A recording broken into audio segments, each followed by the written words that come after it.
అందరికీ నమస్కారం అండి. ఈరోజు రాజోల్ నియోజకవర్గంలో సిఎంఆర్ఎఫ్ చెక్కులు అనేది మేము ఇష్యూ చేయడం జరిగింది.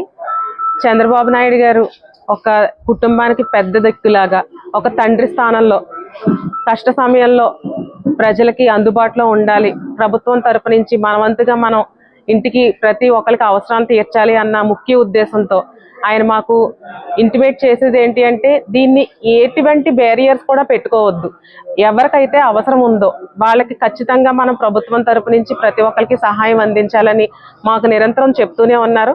ఆ క్రమంలో ఈవేళ మేము సుమారు 12 చెక్లు అయితే అందజేసామండి.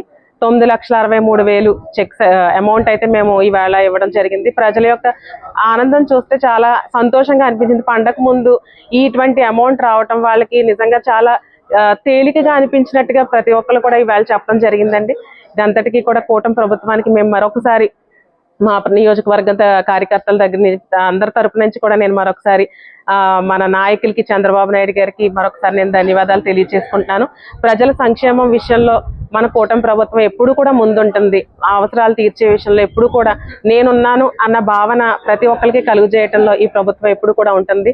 దాంట్లో మేము కూడా ఈవేళ ఒక భాగం అయ్యి ప్రజల సమస్యలకు కానీ తీర్చడానికి నెంబర్ 1గా మేము ఎప్పుడు కూడా కష్టపడతామని మరొకసారి తెలియజేసుకుంటున్నాను. అలాగే కార్యకర్తలు కష్టపడిన విధానాన్ని బట్టి మొన్న సుపరిపాలన తొలి అడుగులో కూడా ఎవరైతే కష్టపడ్డారో వాళ్ళకి ఇవాళ మెమెంటోస్ కూడా మాకు ఆఫీస్ దగ్గర నుంచి రావడం మేము అందరికీ డిస్ట్రిబ్యూట్ చేయగలిగింది. ఇది కార్యకర్తల్లో మరొకసారి కొత్త ఉత్సాహాన్ని తీసుకొస్తుందండి. ఈ విధంగా కూడా అందరం ముందుకు వెళ్తాము. అందరికీ మరొకసారి కూడా సంక్రాంతి శుభాకాంక్షలు తెలియజేసుకుంటూ సెలవు తీసుకుంటున్నాను.